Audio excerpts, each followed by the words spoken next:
ఈ ప్రపంచంలో తల్లిని అధికంగా ప్రేమించినవాడు, తల్లి గురించి గొప్పగా బీరాలు పలికినవాడు, తల్లి కోసం ఆత్మలింగాన్ని తెచ్చినవాడు, తల్లినే దైవంగా భావించినవాడు రావణాసురుడు.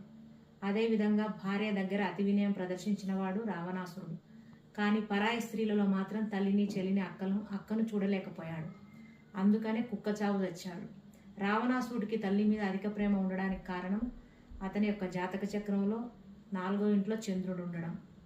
ఇంకొకటి ఏంటంటే ఆ చంద్రుడు దశమ స్థానాన్ని చూడడం వల్ల వాడికి తల్లి మీద అధిక ప్రేమ కలిగింది తప్పితే వాడు పరాయి స్త్రీలను ఎప్పుడైతే తల్లిగా చూసేవాడు అప్పుడు అతను మంచి పేరు తెచ్చుకునేవాడు. సకల శాస్త్ర పారంగతుడై ఉండి కూడా కుక్కచావు చావడానికి కారణం అతని యొక్క స్త్రీల పట్ల గల ఒక హీనమైనటువంటి భావం. అతడు పరాయి స్త్రీలను సామదాన భేద దండోపాయాల చేత ఏదో రకంగా వశపరుచుకొని వాళ్ళని హింసించి క్రీడించేవాడు. అందుకనే దేవవేశ్య రంభ శాపానికి గురై సీతను చెరబ